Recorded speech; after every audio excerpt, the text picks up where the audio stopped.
సభా సరస్వతికి నమస్కారం.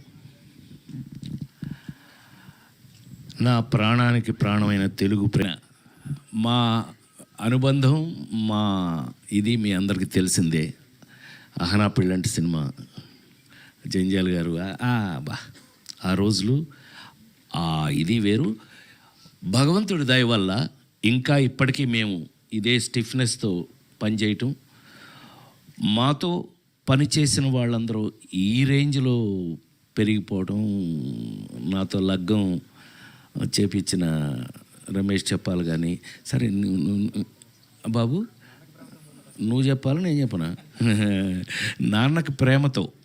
కానీ ఇవాళ చాలా పెద్ద పెరిగినందుకు అత్యంత సంతోషపడేవాళ్ళు నేను ఒకటి, నీకు తెలుసా విషయం. అలాగే ఇవాళ సహకుటుంబానం దీని గురించి 48 సంవత్సరాల నుంచి సినిమా ఇండస్ట్రీలో ఉన్న నేను ఒక రెండు మాటలు చెప్పాలి. ఎందుకు అనంటే, ప్రతి సినిమాకి ప్రాణం పెట్టి పనిచేస్తాం, చేస్తేనే ఇంతకాలం ఉంటాం, లేకపోతే ఎప్పుడో ఇంటికి పంపించేస్తారు. అందులో మొహాటం ఏమీ లేదు. అందులో సినిమా ఇండస్ట్రీలో అసలు మొహాటం లేదు. ఏం బ్రహ్మం, ఈ సినిమా ఇండస్ట్రీలో నువ్వు చూస్తున్నావు, నేను చూస్తున్నాను. జీవితంలో అంత ఈజీ కాదు. కానీ ఇంతకాలం వరకు కూడా మేము ఇంకా ఈ ఇండస్ట్రీలో మీ ముందు సహకుటుంబం అంటే బ్రహ్మం ఏదో చెప్పడానికి ట్రై చేశాడు కుటుంబం అని. యాక్చువల్గా మీరందరూ ఎవరు జర్నలిస్ట్ కుటుంబం నన్ను ఇన్ని సంవత్సరాల నుంచి సొంత బిడ్డలాగా కాసుకుంటూ వస్తున్నారు మీరందరూ. అందుకే నేను ఇప్పటికీ ఇలాగే ఉన్నాను. చప్పట్లు కొట్టచ్చు. కొంచెం అందరూ షాక్ అయ్యారులే, అది విషయం. సో ఎందుకు అనంటే, ఏ నటుడైనా సరే, నేను నమ్మేది చెప్తున్నా, ఏ యాక్టర్ అయినా సరే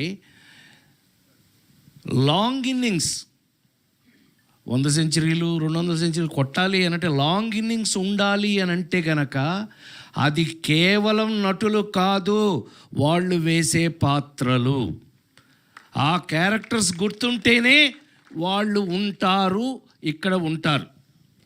నాకు తెలిసి మరి ఇప్పుడే బ్రహ్మం గురించి మాట్లాడుతూ అహనా పెళ్ళంట దగ్గర నుంచి ఇవాళ మొన్నే మీరు చూసిన మాస్ జాతర వరకు కూడా పనిచేస్తూనే ఉన్నాను. నాకంటూ ఒక పాత్రలు రాస్తూ ఉన్నారు. నేను ఎక్కడ ఏంటి చాలా ఆశ్చర్యపోతారు మీరు. కొన్ని విషయాలు చెప్తే మీరు ఆశ్చర్యపోతారు. నాకే ఆశ్చర్యంగా ఉంటుంది ఒక్కోసారి. నిజమేనా, మనం ఇది చేసామా? లేడీస్ టైలర్ల దగ్గర నుంచి కొన్ని సినిమాలు చేశాక, నేను కృష్ణా జిల్లా వాడిని, మీకు తెలుసు కదా. ఇంటికి వెళ్తే అమ్మ చిన్నప్పుడే చనిపోయింది కదా, మా అక్కాయిలు పెంచారు నన్ను. రేయ్ రాజా భోజనానికి రెడీ దా అంటే అన్నాను. ఏంట్రా సచ్చినాడా అది మా అక్కాయి. ఏంట్రా అంటే అది గోదావరిలు. వంశీ నాకు నేర్పి ఆయిల్ అంటే ఆ ప్రాంతం వాడిని అయిపోయాను. మొన్నే మా రమేష్ చెప్పాల పుణ్యమా అని చెప్పి లగ్గం అనే ఒక సినిమా చేశాను. దాంతో తెలంగాణ వాడిని అయిపోయాను. మీకు విషయం తెలుసో లేదో, ఇవాళ నేను ఎంత తెలంగాణ వాడిని అయ్యాను అని అంటే కనుక, కాంతారావు గారి పేరు మీద అవార్డు పెడితే ఆ అవార్డుకి నన్ను సెలెక్ట్ చేశారు. అంటే thank you very much, thank you. దానికోసం చెప్తున్నాను. కమింగ్ టు సహకుటుంబాన, ఇంతకాలంగా పనిచేస్తున్న నేను సినిమా ఇండస్ట్రీలో ఎప్పుడు కొత్త కథ, కొత్త పాత్ర వచ్చినా అది షాకింగ్గానే ఉంటుంది నాకు. ఏం బ్రహ్మ, ఇప్పుడు నాకు అహనా పెళ్ళేటప్పుడు నీకు అరగుండు కొట్టించింది నేను, నాకు గుర్తుండి. అంటే జంజాల్ గారు నాకు అప్పచెప్పి నేను ఐ ఫీల్ ఆల్వేస్ ప్రౌడ్ అండి. తెలుగులో నాతో పనిచేసిన కమెడియన్స్ అందరూ కూడా they are all well educated అండి. ఈజ్ ఎ లెక్చరర్, మామూలుగా కాదండి. అహనా పెళ్ళంటే యాక్ట్ చేయడానికి వచ్చినప్పుడు ఈజ్ ఎ లెక్చరర్ అండి, మామూలుగా కాదండి. కాలేజీలో ఈజ్ ఎ లెవెల్. అదే చెప్తూ ఉంటే ఈ పాత్ర అది కాదులే అని చెప్పి బట్టలు దించి కాకి లాగు వేయించాం, అది వేరే విషయం. కానీ ఆ పాత్ర అప్పటికి ఎప్పటికీ గుర్తుంటుంది. సో పాత్రలు, కథలు అలా తీసుకుంటే గనక సహకుటుంబానాం కథ 48 సంవత్సరాల్లో నేను ఇంతవరకు ఎప్పుడు వినలేదు, చేయలేదు. ప్రేక్షక దేవుళ్ళందరికీ నమస్కరిస్తూ, సహకుటుంబానం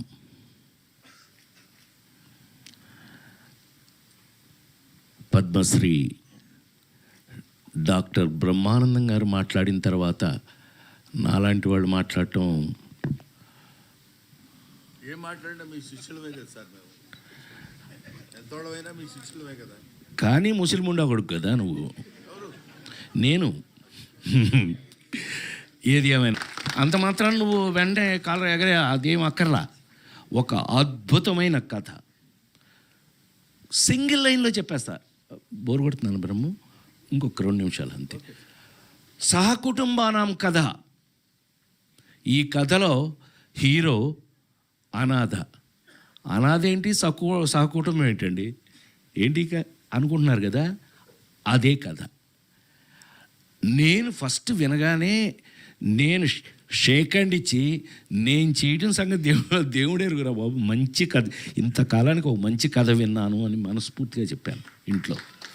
మనస్ఫూర్తిగా ఏం శర్మ, అవునా ఇంట్లో గుర్తుందిగా నీకు, వాడు మా శిష్యుడు. వీళ్ళిద్దరూ ఆ కథ చెప్పినప్పుడు ఒక అనాథకి సహకుటుంబం అయిపోయింది. మీరు చూడండి, నేను గుండె మీద చేసి చెప్తున్నాను. నేను ఇవాళ మీరు మీ ముందు ఈ సినిమాని కొంచెం ఈ మధ్య భయం ఎక్కువ వేస్తుంది. ఏంటంటే బ్రహ్మ, అంటే పెద్ద పెద్ద డైరెక్టర్లు ఉన్నారు కాబట్టి చెప్పచ్చు, సినిమా ఇంటికి వచ్చేసింది, థియేటర్ నుంచి ఇంటికి వచ్చేసింది సినిమా. సో ఎవరికాళ్ళే ఇంకో 4 రోజులు ఇంట్లో వేస్తారుగా అనే స్థితిలో సినిమా వచ్చేసిన పరిస్థితుల్లో, ప్రపంచంలోనే మనకొక్కసారి కాదండి, మనకొక్కటి ఏదైంది, నేను ఓటీటీలో సినిమా ఫస్ట్ సేనాపతి చేసింది నేనే. చిరంజీవి కూతురే ప్రొడ్యూసరు, సుష్మిత ప్రొడ్యూసరు, తీసింది 15 నాన్ స్టాప్ డేస్ చూశారు. అది చెప్తున్నా. ఓకే, అడాప్టింగ్, మార్పులకి తగినట్టుగా ఉండబట్టే మేము ఇంతకాలం ఉన్నాం.